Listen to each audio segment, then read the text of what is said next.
Hello and good day. Larry Johnson here at Countercurrents with a new episode, and I'm fortunate that we have Matthew Hoh. Matthew's got he's not the only Marine who's also worked at State Department. I know at least three others, and they've all been good friends. So I want to talk to Matt today about his career as a whistleblower, and because doing that is a thankless task, despite the way it's sometimes presented in the media. So, hey, Matt, thanks for doing this. Thanks for having me join you, Larry. A big fan of yours, so it's a pleasure to be here. Yeah, I've become ubiquitous. I got to cut back on the interviews. Let's start with how you got into the Marine Corps, but particularly, I want you to talk about your training. Because one of the issues I've been hammering on with respect to Ukraine and the problems that they're facing right now, they don't have trained forces, and they don't have a training protocol in place. And it was my mentor at State Department. I worked for a retired Marine 06, Dominic Richard Aloysius Gannon. He was a Louisiana boy, and he'd commanded the 5th Marines. But he taught me early on, he says, training, if you ain't fighting, you're training. Right. So go ahead. How'd the Marine Corps come to you? There's a Stonewall, I was just reminded of the Stonewall Jackson quotation. I'll paraphrase it because I won't get it exactly right. But he said, I sweat them hard so that they'll bleed less later. This idea of that hard training, realistic training, and professional training. Not you're doing stuff that you think sounds good or you saw it in a movie or it's because of the way this unit's always done it, but it's done through an evidence-based manner of this is what actually works best. Right. You see this. I was just reminded of a terrific essay by Nicholas Davies in Naked Capitalism last week, and he begins his essay with this idea that during World War II, the United States Army commissioned to study, and the Army historian S.L. Marshall wrote this book based upon that became the guidance for the United States military for the last 80 years, this idea of men under fire. And I believe, if I remember right, that's the name of the book, Men Under Fire. But it found that, in World War II, as far as Marshall and the other researchers could find, U.S. combat troops, only 25% of them fired their weapons. Mm-hmm. Regardless of the circumstances, regardless of the situation, regardless of the theater, regardless if they are soldiers or Marines, only 1 in 4 were firing their weapons. And, the Army said, okay, and the Marine Corps said, roger that. And we need to do better at preparing these men for war. And that's what they did. And so you have almost a scientific academic manner behind the training for war that conditions young men and now young women to kill, let alone the technical aspects of all this, right? The actual skills, the understanding the techniques, the tactics, procedures, how the weapons work, how to maintain the weapons, right? All those types of things. And then larger issues of tactics and operations and strategy, but this idea of just getting the guys to pull the trigger because it's not in the human manner to kill another person. If someone comes into your home, attacks your family, completely different story. Right. But what we know is that you put these young men and women overseas to have them kill someone who is a stranger to them. The natural impulse is not to do it. And so they have to be conditioned. And so to your point, for me, I was an officer in the Marine Corps. I went to officer candidate school. That was 10 weeks of officer candidate school where they really didn't teach you anything. You learned small unit, lowest level small unit, fire team tactics. So four Marines, and they basically taught you that so they could evaluate your leadership skills. And some of the guys quit from OCS. Some guys got hurt and were dropped because of that. And a lot of guys got dropped because they just didn't meet the Marine Corps standards.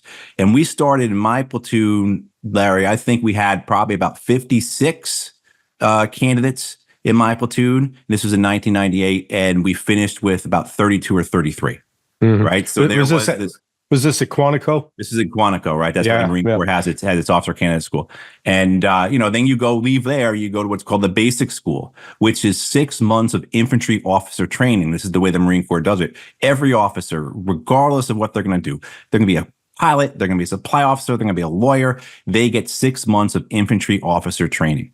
And then at that point, where you've now taken up the better part of a year, do Marine Corps officers finally then go to their MOS school, military occupational specialty, to actually the school where they learn how to do the job that they're going to do.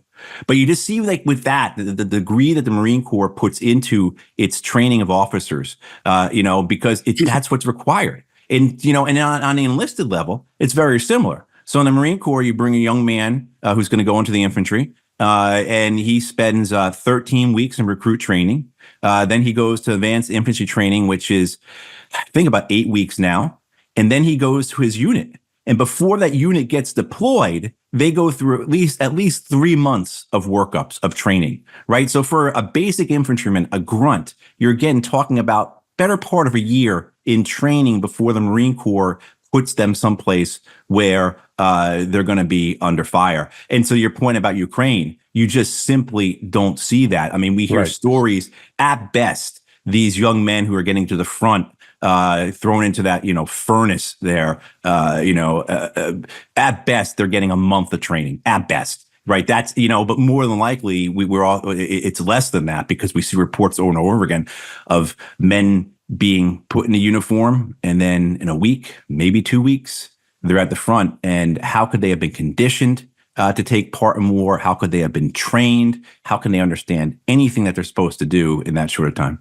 Do you recall, during the early part of your training, did they ever explain to you why you needed to learn to march in formation, for example? Yeah. They did. I don't know. I don't. When you go through recruit training, enlisted training, boot camp, I don't think they spell it out for those kids. I think just do it. It just happens to them. Yeah, it just happens to them. On the officer level, they do give you a little more understanding of why are you doing this? Why are you learning called drill? So holding the rifle in a bunch of different ways, marching around as a unit, why are you learning that? And that's, it's conditioning to be responsive to orders. It's conditioning to learn a series of steps, because very often in combat, you go through steps. Like, say if there is if we got hit with an IED and one of our Marines was hurt, we had what was called a 9 line. It's the 9 steps you follow to call for a medevac, right? So you're conditioning the Marine to be responsive to the instructions that they already know, so that when things are bad and their best friend's blood is all over them, they can still function. Right. And then, so you get that responsiveness to orders, understanding you're part of a team, right? As well as understanding the mechanics of war, how everything fits together. Yeah. And that's why they spend so much time marching back and forth, turning around, going forward again, et cetera, et cetera. It's also the way that in all fairness too, for anyone who went through recruit training, it's also the way that the drill instructors have their fun as well too. Yeah. Anyone who's done it knows what I'm talking about. Yeah. So why did you choose the Marine Corps? Oh gosh, Larry. So I graduated from college in '95, actually, and there's a whole history with me before that. We can get into if you want, but just the shorter version. I graduated from college in '95. I go to work at a publishing company doing finance. I'm the assistant cash manager and financial reporter for that company. Big Houghton Mifflin. We had if people are familiar with the TV show Cheers, and I'm not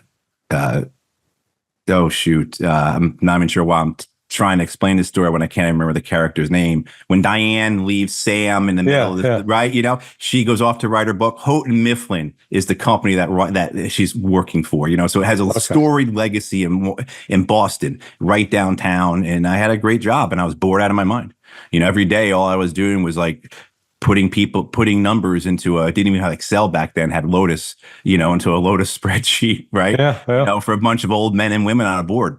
And so I wanted to do something bigger with my life. I wanted to do something that was serious, where I would be challenged. I was scared to death of turning 40 years old and never having had that type of responsibility, never being challenged, never being part of the big hand movement of history, if you will. And I really wanted to be a firefighter as well. At that point, in that part of the 90s, fire departments really weren't hiring. So one day in the New York Times, paper copy of the New York Times, there's an ad for Marine Corps officer programs, and I give them a call and go in, and about 7-8 months later, I'm heading to OCS. Wow. Where'd you go to college? I went to Tufts University up in Massachusetts. Oh, Tufts. All right. Yeah, a Boston kind. Yeah, right. yeah. Yeah. You didn't get any of the Massachusetts accent, to be wicked smart. Oh, wicked comes out every now and again. But I'm such, my language is so bastardized. I'm from New Jersey originally, so I've already got that problem going on with terms of speaking proper English, Yeah. And then lived in New York for a while, back to Jersey, up to Massachusetts, and then you're in the Marines and you're all over the place with guys from all over the place. And so, yeah, I'll say things like y'all in this New Jersey, New York, Massachusetts hybrid accent. Right. Yeah. Right. So really, yeah. I'm a mutt in that sense. My business partner is born and raised in Worcester. Yeah, sure. Went to Holy Cross. Can't get him out of there. He's just got to stay in Worcester. So you were in the Marine Corps then when 9/11 happened, right? Right. I was actually at that point I was stationed in Okinawa. But I was back in, quick story, because I know you'll like this. I was back in Quantico going through assault breacher training. So I was getting certified to be an instructor for explosive dynamic breaching, right? For people who are not familiar with that. That's when, you see in the TV shows, the movies, they put the little small explosive next to the doorknob and blow the door open, or, doing breaching charges. And we were in the second day of school there. And during a break in the class in the morning, one of the other instructors came in and said, "Hey, did you guys hear this?" We wouldn't have heard it because we didn't have cell phones, really, or at least not smartphones at that point, right? Hey, you guys, guess what? I just heard on the radio, a plane crashed into the World Trade Center, and everyone's like, "Oh, wow!" Hey, and I heard that. Didn't that happen in World War II with the B-17 and stuff like that? And then not even 10, 15 minutes later, the same instructor comes rushing back into the room, shuts the class down. This is what happens. Our instructors were all the EOD instructors on Quantico, so those guys had to go. We went to Force Protection Delta or whatever it was at what we called it back then. Whole base shuts down. The EOD guys go off to wherever they go to. Yeah. And that was, but the class, the point of this was the class that we were taking at that moment was how to destroy buildings with explosive charges. Mm-hmm. Right. Yeah. So, yeah, there's some irony. Right. Exactly. It's kind of interesting. Then I went up with my buddy and another guy, and we hung out in the chow hall and drank coffee and watched it on television in the chow hall. Wow. Okay. I was just thinking this morning that you think about it, you get a kid that's 29 years old, which is a grown man now. Yeah, they have no living memory of 9/11. Right, I know. It's like so. For me and for you, it doesn't seem that long ago, but 20, now 22, 23 years later, it's a generation. Right. It's similar. I think of it, Larry, often in the sense how my relationship was, say, the Vietnam War. So I was born in April of 1973, which is the month that last U.S. combat troops leave. And so for me, Vietnam was always ancient history. Right. It was always something that was like far gone. And I've seen some things interesting about Gen Z, which is the youngest generation, and their responses to things. And, including using 9/11 as a meme. I don't know if you've seen any of this where like the younger folks are using it as a meme. And I people who are younger than us are definitely now rolling their eyes at this conversation. But, this idea that 9/11 was a historical event that preceded them, or at least preceded their memory. And so it doesn't have anywhere near the connotations it has for us, which is probably a good thing, because maybe that generation can get past that trap that we're in, where we were just stuck in a perpetual 9/11, it feels like, at least in terms of the emotion, the lack of objectivity, the insincerity about things, and so forth. Yeah, well, in fact, in the same way that World War II well, I don't want to say the same way, but World War II shaped a generation and shaped how they perceived the world, shaped how they interacted with it. And 9/11 I think, had the same effect, only I think it's been pretty deleterious. I mean, it's hurt us because I was talking earlier today with someone with Sputnik, and the sort of the Russian view is they keep looking for the United States to be willing to talk or to negotiate or to deal with them, and I had to explain. I said, look, there's nobody in the United States right now from a political standpoint that can stand up and say, hey, we need to stop this war. And just like Donald Trump saying, stop the war with Russia. He can't even say it. He just says wants to stop the killing. But nobody can make the case and stay viable as a politician by saying, we need to have normal relationships with Russia and China. Oh, no, we have to portray it as enemies.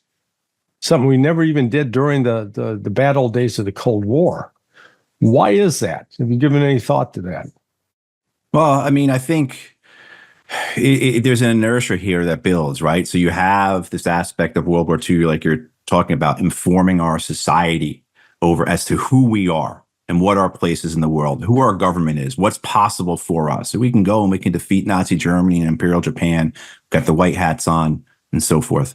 Vietnam comes and that rips apart trust in government, that drops Americans' perceptions of themselves, limits what we believe we're capable of.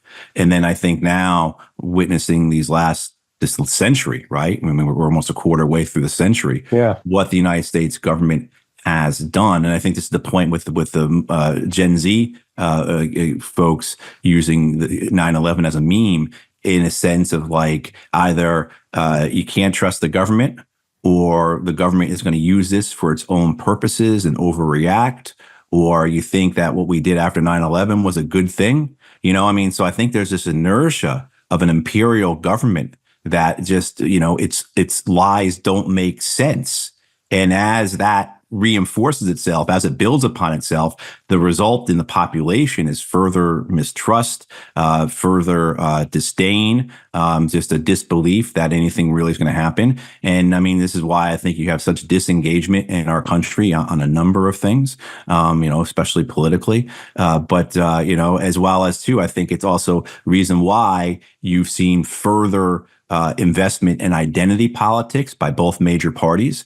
The idea that you need to be with them, that who you are is informed by this team that you belong to, as opposed to your own thoughts, your own principles, your own understanding of things, right? I mean, so yeah, I think we have only ourselves to blame. We in the royal sense, the national sense, but you can see this progression where these wars and what was understood about them and what then turned out to be true or not has really taken a toll on the American consciousness, on the American soul. I mean, there was about a year ago, maybe it was, Larry, where on TikTok, bin Laden's letter explaining why he was going to war against the United States made the rounds on TikTok, and they, and people freaked out. Because you had these younger folks, these folks in their teens and in their 20s saying, I never heard this before. I was always told that bin Laden and Al-Qaeda attacked us because they hate our freedom. Yeah, they hate us because my sister wears a short skirt, and turns out, well, no, they actually had some pretty legitimate grievances. I mean, and not saying that these kids were all of a sudden now acolytes of bin Laden, or they were signing up for, Al-Qaeda's Substack or anything like that. But it opened up their eyes that maybe this isn't so black and white. Maybe we don't have the white hat on. And yeah, and so the importance of this is just that, and where it goes from here in terms of, as we watched last night in the debate, just the lies, the malfeasance, right? Just the unwillingness to recognize reality. And then you have people either who see that and they say, I'm not getting involved with this. This makes no sense to putting an investment in, because these people are delusional. They have no respect for me. They're pissing on my leg and telling me it's raining. And then those who are the adherents, who are so into identity politics, it doesn't matter what you tell them. They're so invested in the groupthink that their brains are seeing what the groupthink wants them to see and hear rather than what reality is. Yeah. Yeah. Hey, I need to stop here just for a second. There's somebody at the door. I'll be just to put that here. So we're back. The point you were making about, particularly the lie, when you watched this debate last night, or if you watched it, I didn't. I just couldn't stand it because, there are some assumptions about the debate. The assumptions are that you're going to have this opportunity to listen to candidates express their positions and make rational arguments, and at the end say, "Hey, that makes sense. I like what that person said." No. That's not what this was about. This was staged political theater, staged in a whole variety of ways that it just makes some assumptions that this is how people get their information these days, and it's not. This is not how people get their information. In fact, I'm not even sure what an undecided voter is. I would really like to meet somebody that claims that they're, quote, undecided, because, it's not like Trump is some great mystery, okay? Right. I mean, he's been a ubiquitous presence in media for 20 years. Oh, I grew up outside New York City. My whole life I've known the guy, Yeah. Yeah. So, I mean, it's like, yeah, man, we might learn something new about Donald Trump tonight. Really? I think maybe because Kamala Harris has been so hidden these last 4 years, and she did so disastrously in the primaries 4 years ago, that many people are not familiar with her. Right. I mean, so I can imagine if there are people out there who don't like Trump, don't like Biden. Okay, last night was a chance to show them another option. But even then, how many people are like that? You're absolutely right, Larry. How many people don't have their minds made up about this at this point? And the people that do have their minds made up, nothing will change their opinion. Nothing. I mean, one of the things that Harris said last night was that there are no U.S. troops in a combat zone anywhere in the world, which is absolutely just a bald-faced lie. Right. And you could go to Harris supporter and say, look, why did she lie about this? And they would say, no, she didn't lie about it because technically it's true. And then you could pull up the Department of Defense website and say, look, these are the officially designated combat zones, let alone the 7 JSOC guys that were wounded 2 weeks ago in Iraq, the 3 reservists who were killed in January, the dozens who have been killed who've been wounded in Syria and Iraq in this last year, hundreds of airstrikes, the great battle of the Red Sea, the largest naval battle since World War II, which is also essentially the greatest naval defeat since World War II for the U.S. Navy as well. Yeah. You could go and present all that information to somebody and they would still say, no, Harris is correct. I mean, so to your point, it is. It's theater. It's propaganda, and it's meant essentially to keep the loyalists' morale up, right? Yeah, I mean, that's the age we live in. Come back with after 9/11. How long did you stay in the Marine Corps? Did you get deployed into combat or? Yeah, so I went, I was a combat engineer officer and I went to Okinawa and spent almost 3 years there. And then I went to the Pentagon, and through just basically Forrest Gump-like experience, I was the junior Marine Corps officer on the personal staff of the Secretary of Navy. Oh, so I wasn't his aide, but I was a writer. I was another captain who was there who could do a lot of different things. One of those things was I was the White House liaison officer. So any correspondence or things dealing with the Marine Corps that the White House was interested in went through me, including casualty notification. And so I got to the Pentagon in November of 2002. And I was there, of course, for the invasion and everything. And so I had as a junior guy, because I was a boot captain, essentially, as a junior guy, I had a view at things that were very, very senior. I'm very grateful for that. It shaped me, right? But being White House liaison officer, I think it was the second Marine killed over there in 2003. We have what's called the record of emergency data, and that includes where things. If you're killed, what's the mailing address for who you want the condolence letter from the president to go to? And of course, this kid who was killed over there, he hadn't updated his RED, as we called it, record emergency data, which of course he didn't, And the White House's condolence letter from President Bush gets returned to the White House, and that causes all kinds of problems. And so I get told by my boss, who is the EA, the executive assistant to the secretary, look, you are calling every casualty officer from now on and verifying this address. And I say, aye, sir, no problem. I start doing it. And the Marine Corps casualty process in '03 was a complete catastrophe. And so what happened was I'm calling these other captains and majors around the country who are the casualty officers for the Marine Corps, dealing with these families whose kids, husbands, sons, brothers just got killed over there. So some women as well, too. And I'm hearing back from these captains and majors because I'm Captain Hoh. I'm calling down from the Secretary of Navy's office. Immediately, they think you're a Navy captain. I tell you what, Larry, there are times I let that go because it helped me, right? And so anyway, but other times, you start talking to these guys, and the Marine Corps casualty process is just a catastrophe. People will remember how we had kids back in Bethesda and Walter Reed who got wounded over there, and their families were receiving bills for their care. That's just the tip of the iceberg. It was a catastrophe. There are families to this day who hate the Marine Corps, not because their kid died, but because how the Marine Corps treated their son, their brother, their father during that time. And so the war is just a way to say the war became very personally for me very quickly because I very soon became engaged in helping these casualty officers get through things because I worked in the Secretary of Navy's office. The Commandant of the Marine Corps' office was 2 doors down. I would go see the director of Marine Corps for anything I needed, and he would get it done. So it became very personal to me because I was talking with these families directly. On top of that, though, at this point, I'm on my most of us, we felt we had missed the war.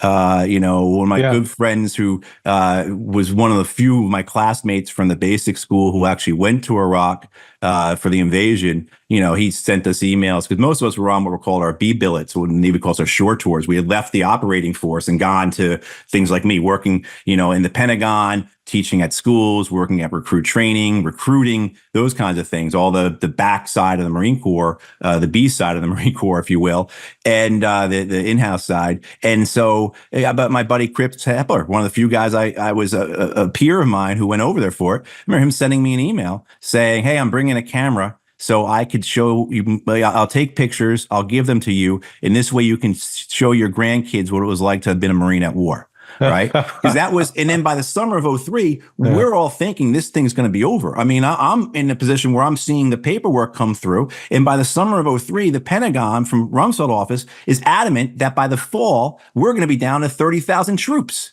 in Iraq. They're adamant about this.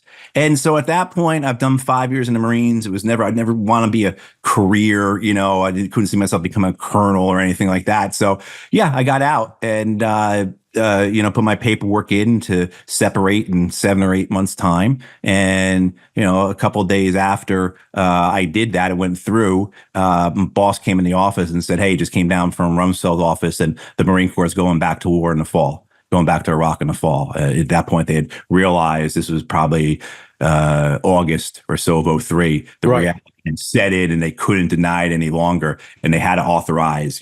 This was the OIF 2, I guess, tranche of forces over there. So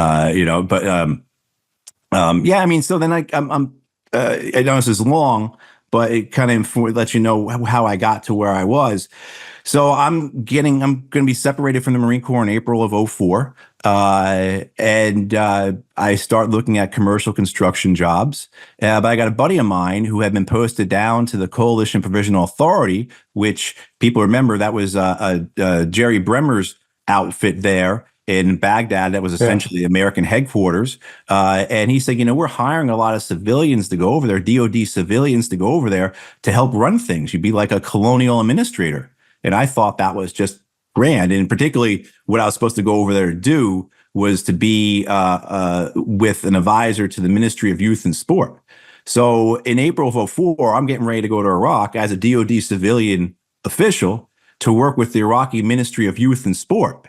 And to get there and help them build soccer fields and, whatever, stadium, whatever, Yeah. And I get there, not even a few weeks later, they say to me, this insurgency doesn't look like it's going away. So we're going to take your money and transfer it over here. But also, too, there's a great theft of the money as well we can get into as well. So $20 million just handed right to the Badr Corps, at that point. But, it's at my first year in Iraq was as a DoD civilian officer who I was, 31 years old, dropped into a position that I shouldn't have been in, where I was responsible for reconstruction and political efforts in 4 provinces north of Baghdad. At one point I had $26 million in cash in my bedroom in a safe. Yeah. It was like Scarface up there, right? Yeah, I had a PSD team, and I worked with the Army and everything else. And it really was this type of, how did I get to this? And it was all through Forrest Gump-like occurrences, But did you have any interaction with Bremer? No, not directly, but I knew his people around him.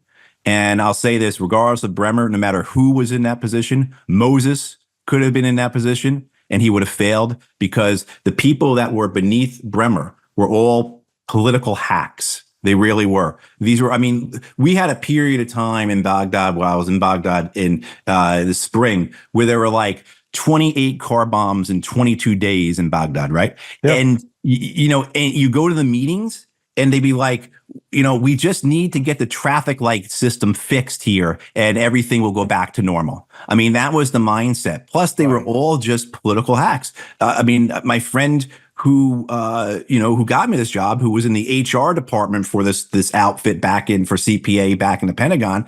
Yeah, he tell me the first consideration. He's like, you wouldn't have gotten this job unless you knew me, or if you worked in a Republican member of Congress's office.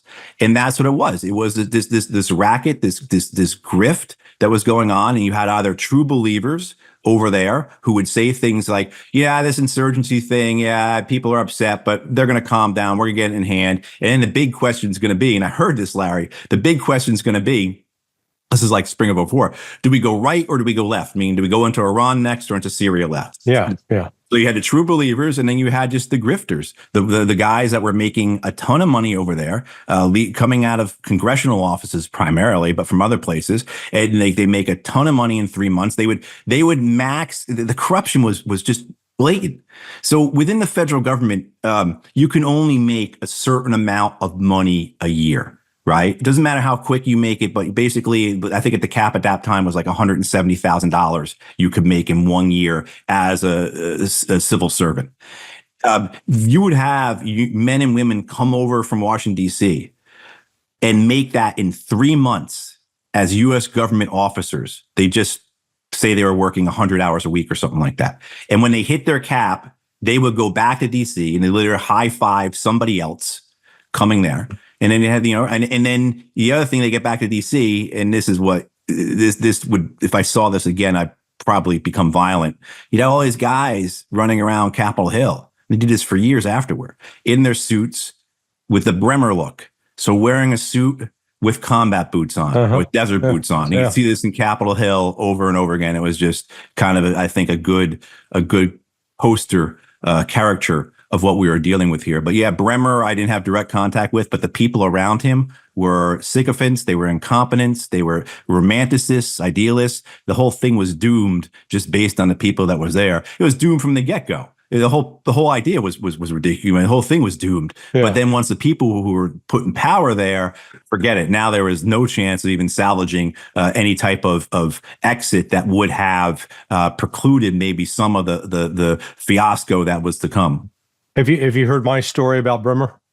No, I want to hear it. Oh, okay. So I knew Jerry and I were friends. We were once friends. Because I moved into the Office of Counterterrorism State right as Bremer was leaving and Morris Busby was coming in. And it was Buzz who brought me in, but that's where I first knew Bremer. And, so this is, I've known him since 89. And so we stayed in touch over the years. And in fact, the week before he was named to be the poobah in Baghdad, we had lunch. And so, we had lunch, and I forget what we were talking about. But then this announcement comes up. So I call him up and I said, "Man, who did you piss off?" I said, "Why are you doing this?" And he goes, "Well, when the president calls, you have to say yes." And I said, "Okay, Jerry," I said, "let me help you out." I said, "Let me put you in touch with Pat Lang." Do you know who Sure. Pat Yeah, Lang? I know Pat. Yeah. Okay. Yeah. So Pat Lang, who's now deceased, but Pat had previously he set up the Arabic program at West Point. He had been defense attaché to Saudi Arabia and to Yemen. But more importantly, he's the one who hand-carried intelligence to the government of Iraq during the last days of the Iran-Iraq War, and he helped the Iraqis plan their final offensive against the Iranians. Right. Nobody was more in touch with Baghdad, knew more about the country, spoke the language, everything. So I said, "Hey, Jerry, let me put you in touch." He goes, "No, I don't need to talk to him." And so what he did, the name Jessica LaCroix mean anything to you? Yeah, it sounds familiar. She was one. So what he did is he took a bunch of people from that had been working for him in the counterterrorism office and scooped them up and took them with him to Iraq. And Jessica was one of them, who she had zero background experience. Yeah. Like you said, knew nothing about the country, but it was just there as a strap hanger. And, it was just, Jerry cocked it up. I mean, he made it a total friggin' disaster. Yeah. I mean, it was when I was in I remember a few weeks before the invasion, and where my office was, at that point, they were renovating the Pentagon. And so my buddy and I used to cut through the renovated section to get down to get some coffee. And they were evacuating offices as the renovation was moving. And we passed by this office that had been emptied out weeks before. There's a sign on it, like written, with a marker, basically, Office of Humanitarian Assistance and Reconstruction, right? Or Reconstruction Humanitarian Assistance, or ORHA, which was Jay Garner's outfit, who preceded Bremer, who was fired, not even weeks into this whole thing. They didn't even set up that office until, I would say, Larry, 3 weeks before the invasion. About the same time, walking through the Pentagon, I run into a friend of mine. Hadn't seen this guy in years. I'm like, "What are you doing here, man?" Because Pentagon was this weird space, and there are only about 7 or 8 Marine Corps captains in the whole building. So I see my buddy, "What are you doing here?" And he says, "I got pulled up to this Organization of Reconstruction Humanitarian Assistance. I don't know what's going on. Nobody knows what's going on. I was, he was at Weapons Training Battalion down at Quantico. He's a grunt. Like, I don't know what to do with this." That's the amount of work that was put into this thing. So no matter, again, Jerry Bremer could have been Moses. There was no way this thing was going to go well, even if it was built upon a sound foundation that this war makes sense, let alone a war not built upon lies, on and on. I mean, it was always destined to be a disaster. I did not know that Pat Lang had passed away. I'm sorry to hear that. The few times I interacted with him in person, he was always nice and kind to me. Even when I completely screwed something up one time, he was still nice to me. So, I would say that's actually uncharacteristic. He was a cranky old bastard. Really? He was always decent. I mean, my interaction with him was like an 11 and 12. And one time I screwed up this thing and he wasn't able to speak at this event.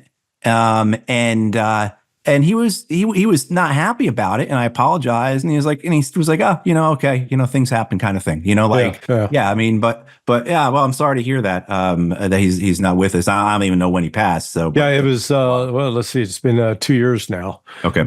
He really, I think he died of a vaccine injury. Yeah, because he underwent a real mental change. Before, I mean, he turned.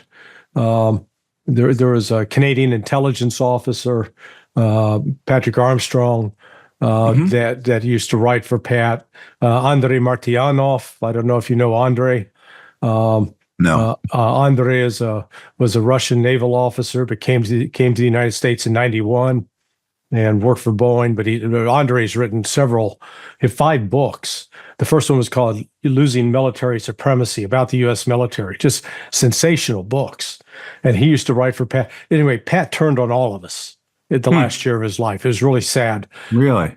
Yeah, he lost a lot. But I'm sorry. In his prime, because he headed up the Middle East Division of Defense Intelligence Agency.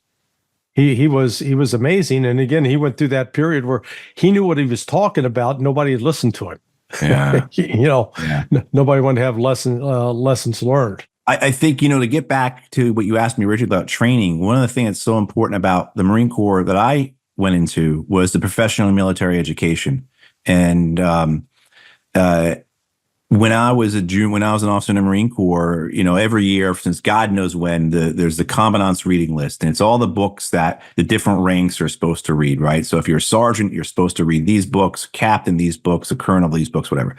And when I read when I was in, it was a serious list in the sense that it was very critical of the United States, its foreign policy, its war making, and of the Marine Corps. There were a couple of even the books that you would call hagiographies was a book about Smedley Butler, right? Mm-hmm. I mean, the guy who declared war as a racket. I was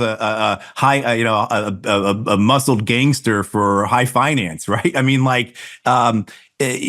so, and then a number of years ago, I went back, Larry, and I looked at the list, and the list had it was hagiographies. It was sycophantic. I mean, there was 2 books from Max Boot on it. It was biographies of McChrystal and Petraeus. And meanwhile, when I was you had to read you had to read Che Guevara.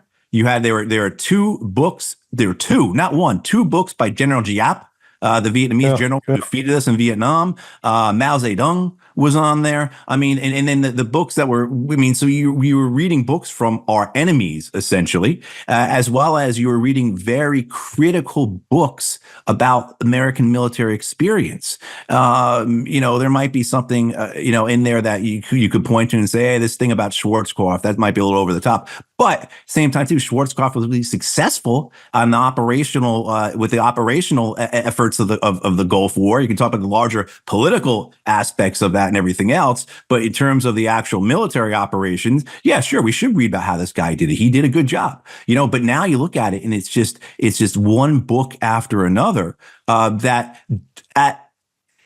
cannot bring a person to understand issues critically. So that point you said before about the folks that Bremer took over to Iraq who didn't know anything, they were also the mindset that they didn't know anything. Well, right. And so at least with the Marine Corps education that I was receiving, the commandant's reading list, it was an attempt to tell you that you don't know anything. You don't know anything, and you better accept it, and you better go forward on that for that perspective. You don't know anything. So you better learn about the enemy. You better learn about the terrain. This whole idea of you set in a defense, the first thing you do is you go and you look at the defense, what position you'll be defending from the enemy's perspective. It's the first thing you do. When we write an order, you have the commander's intent and the mission up top. But the second thing in that order is, what do you think the enemy is going to do? The enemy's perspective on this. And that's something that I just don't see our military, our intelligence, especially not our political leaders, having the capacity to do, because they're so arrogant, they're so entitled, that to do that, kind of like what you were saying about the debate last night, where any type of diplomacy is derided as appeasement. Right. Right. So this mindset is there that anything that's not us, if you're not part of the group, if you're not adhering to the narrative, then you are wrong. And I saw this when I resigned from Afghanistan in 2009. I had to go talk to Stanley McChrystal's team. McChrystal was out of the country, but so I talked to his staff, and they were all a bunch of sycophants. They are smart guys. They were capable guys, had nice resumes, probably a lot of ribbons on their chests.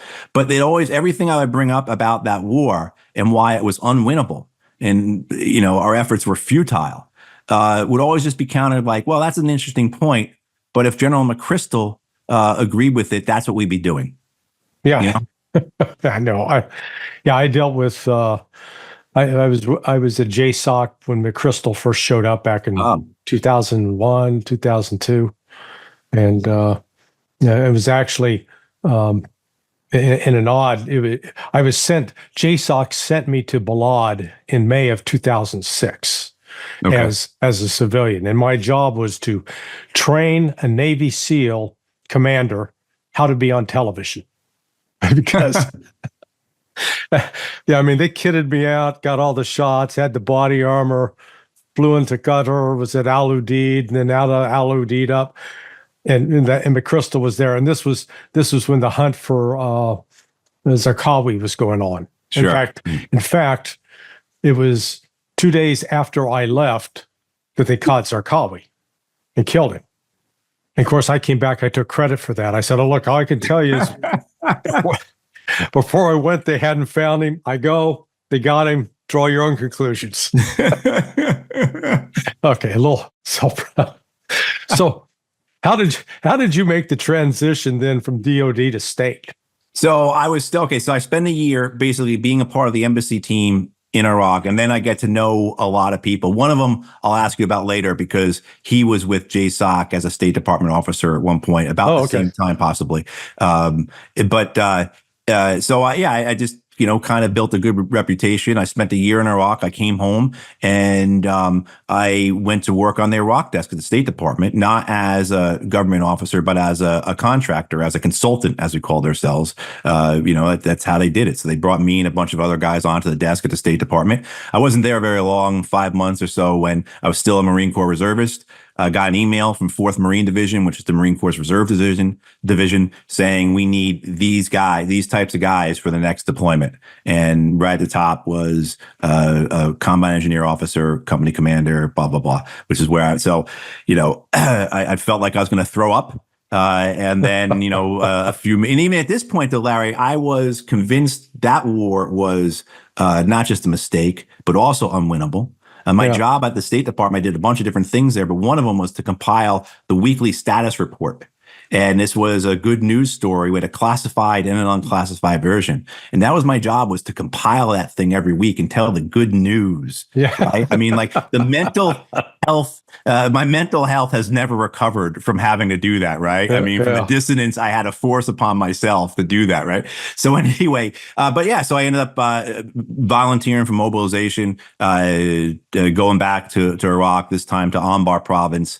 I was there 06 through 07. So I got there before the surge. I also saw the drop in violence that occurred because we essentially made peace with the Sunnis while I was there. That's what happened. It wasn't because of our counterinsurgency or because Petraeus is a great general or we did anything. We got different scopes on our rifles or anything like that. It was because we simply went to the Sunnis and said, what's the problem? They said, you're occupying us. You've usurped us. You're putting these Shia and Kurds in command over us. Give us back our cities and towns and cut us back into the government. And we did that. And within days, they turned on Al-Qaeda. They told our Delta and our SEALs and our recon guys where Al-Qaeda was. They went in and killed them, or put them in Abu Ghraib or Buqa, right?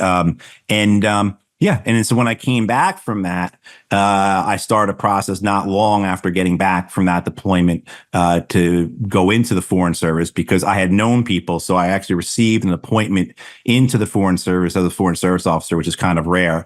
And in 2009, went to Afghanistan as an FSO, a political officer on a provincial reconstruction team.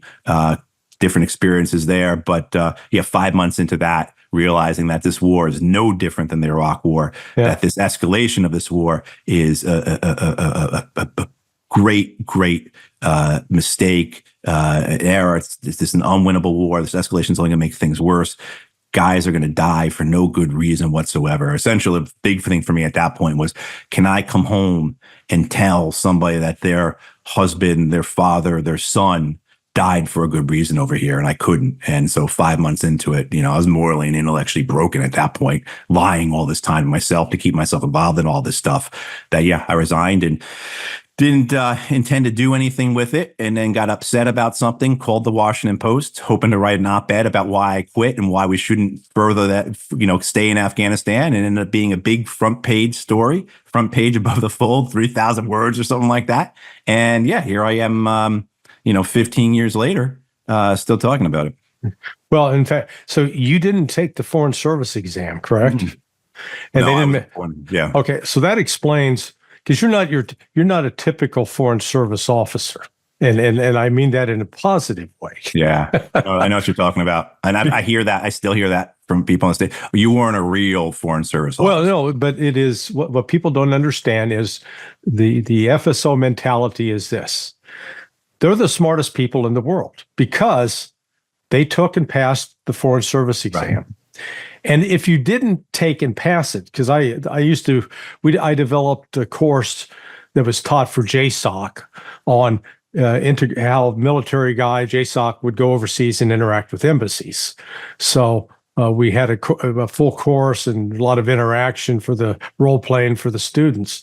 But I'd always start off the lecture with saying, got to understand the mentality that the Foreign Service officers say, if you didn't take that exam and you didn't go through the process, you're not really a very smart person. And that's why FSOs are always surprised when they meet like a Marine officer or an Army officer who can speak more than one language and has actually read a book other than, Playboy or something, Right. It is. It's a culture that, one, is incredibly passive aggressive. That is afraid to conduct diplomacy. They literally, for a while, were teaching at in Arlington, where they have FSI, the Foreign Service Institute. There was a course there, how to talk to your military counterparts. Right, and my friend, who's wonderful, she's career Foreign Service, amazing, one of the best. But she came out of the Army and went into the Foreign Service. She'd be like, "Aren't we supposed to be diplomats? Why do we need courses at this point in our careers to tell us how to talk to anybody? But shouldn't this be what we're?" But the point was that you passed the test, and it didn't matter if you had any of the characteristics or the abilities required to actually represent the United States of America as a diplomatic officer, all that it entails. They also have a culture of that they only report, so they're very loath to act. They're very loath to do anything even to make a decision. All their decisions are made back in Washington. So even at the embassy level, very often we got to ask DC about this. And then I was there when Khalilzad was the ambassador to Iraq, and people hated him at the State Department because he was like, "Hey, I'm not a big fan of Khalilzad by any means, but he would call the president directly. He's like, I'm the president's representative over here. No one's above me. I'm an ambassador." Look at this. Pull out the protocol seating chart. Look where I sit. Look where you sit, kind of thing. And he would call President Bush, I guess, directly, and it would drive people at the State Department insane because it was upending the very careful, bureaucratic, Byzantine, if I will, way of making and actually not making decisions. Yeah, it really is. I think a lot of people would be startled if they knew the reality of what the Foreign Service is actually like. Well, see, my boss, Ambassador Busby, he did what you did. He came out of the military spy group at Belvoir, and he transitioned as a Navy commander into the Foreign Service without going through the FSO. So again, he was atypical of Foreign Service officers. I worked for one ambassador in the counterterrorism shop. He was a deputy named Larry Pope, Lawrence Pope. He has a Marine Corps tie because his father, Everett, won the Congressional Medal of Honor in World War II on Saipan. He was a Marine who won his Congressional Medal of Honor. But his son, Larry, you go in and ask him to make a decision, and he would literally do this. Yeah. And what you then find, right, Larry, is that the few that are confident, the few that are willing to make a decision, the few that are not passive aggressive. I one time, so I got to do that weekly status report just to give people what I'm talking about here. There are two econ officers, economics officers in the building with me. They're the floor above me. They weren't their offices weren't right next to each other. There was one in between them, and they would do the type of thing of, "Can you please tell so and so that this is not correct?" Right? That's what I'm talking about here, folks. Like, that's the type of person that was there. And these were pretty advanced guys. They had 15 years or so in the foreign service. They weren't new. But what would then happen if you did have somebody who was aggressive, who was tough, who had some confidence, who wanted to get things done? They would just run roughshod. They would run roughshod. I remember a guy named Ambassador Jim Jeffrey, who later became famous. He became famous in Syria because he bragged about this when Donald Trump said, "Hey, pull the troops out of Syria." Jim Jeffrey said, "Okay," and then he lied about it for a couple of years, and our troops stayed there. And then he bragged about lying to the president and disobeying an order from the commander in chief, why he's not in Leavenworth or something like that. I mean, is another story, right? But someone like that then, and he came out of the military. I think he was in the Army in Vietnam. Yeah, I was going to say that he was his military background. Yeah. So when you had that, you had this. It makes the problem even worse. Because when 95% of that population there is incapable of making a decision, scared of their own shadow, essentially, and then you have one person who comes in and just by force of personality is able to get so much done, well, that might work in some cases, but in other cases, that could be that could be really bad. Yeah. Yeah.